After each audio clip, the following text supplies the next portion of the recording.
est naturellement heureux de partager cet instant avec vous. La loi donne compétence au Conseil régional du transport express collectif par voie ferroviaire et nous prenons par conséquent nos responsabilités pour que cela ait une traduction au bénéfice de nos concitoyens. Ce sont des investissements. Sur le Régiolis, 70 millions d'euros d'investis.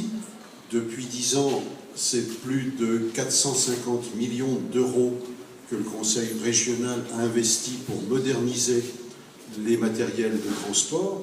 Et si l'on ajoute le coût de la participation financière du Conseil régional à la réalisation de la ligne grande vitesse, c'est depuis 10 ans 1 milliard d'euros investis par les Lorrains au service du transport ferroviaire. Il ne s'agit pas de le regretter, il s'agit simplement de le constater, de dire la satisfaction de cette responsabilité exercée, puisqu'il s'agit pour nous de rendre de meilleurs services à nos concitoyens. Il faut le faire aujourd'hui, dans le moment où nous vivons, de deux façons. Une première orientation qui est celle du développement économique, et nous le faisons également en partenariat avec les collectivités territoriales, que ce soit l'agglomération d'Épinal-Golbet, que ce soit le département des Vosges avec le Conseil général, et avec les entreprises, avec les acteurs économiques, les chefs d'entreprise, l'université, la recherche, l'innovation. C'est notre première obligation dans l'instant où nous sommes que d'amener cette région au niveau de la compétition internationale. Et ça, nous devons le faire et nous le faisons à partir des potentiels lorrains qui existent. Et puis, à côté de cela, il y a la vie quotidienne de nos concitoyens, les difficultés de cette vie quotidienne, la concurrence, les évolutions technologiques et scientifiques qui bousculent tout sur leur chemin et qui appellent des adaptations, des mouvements permanents. C'est des remises en cause fortes, cela. Et nous ne devons pas lâcher la main de nos concitoyens dans la solidarité, dans la coopération, dans l'insertion, et nous devons le faire là encore, avec les partenaires qui sont là à mes côtés, les agglomérations et les départements.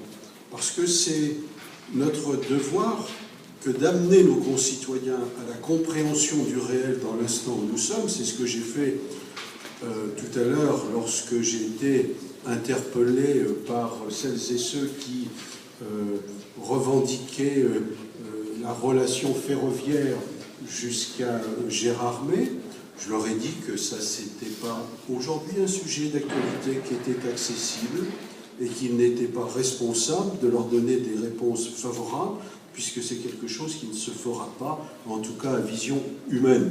Il faut effectivement amener chacune et chacun d'entre nous à concevoir les choses pour ce qu'elles sont.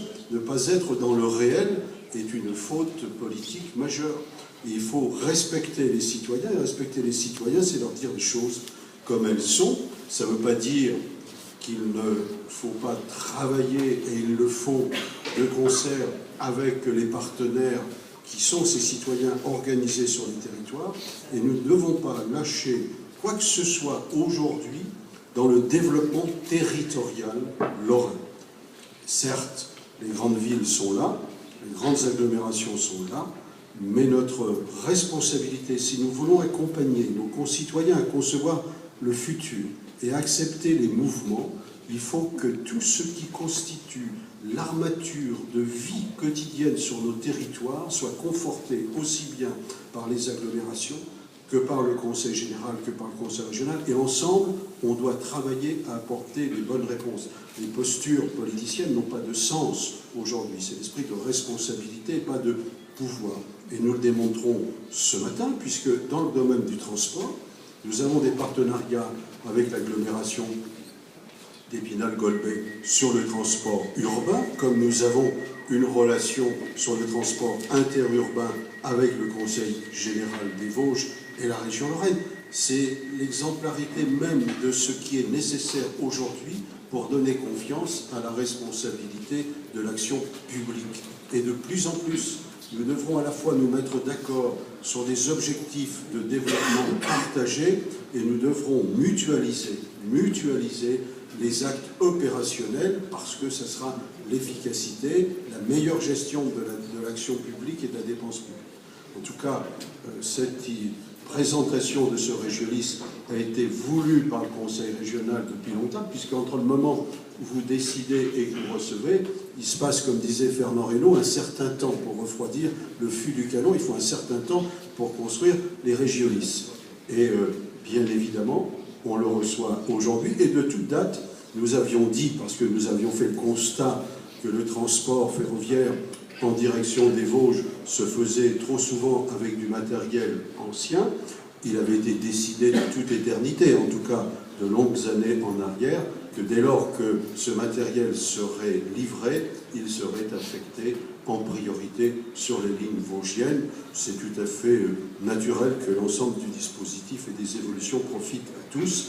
Et c'est vrai que cette relation avec la SNCF, d'une part, Alstom et les collectivités territoriales, sont des éléments effectivement de réponse aux réalités du moment. En tout cas, nous servons nos concitoyens, nous le faisons en dignité, en responsabilité, tous autant que nous sommes, et nous avons le devoir de le faire plutôt en bonne intelligence collective. Merci.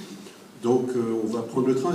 J'ai duré un petit peu parce que le départ était à 10h45, mais maintenant on va pouvoir rentrer dans le matériel et profiter de toutes les explications. Merci et bon voyage.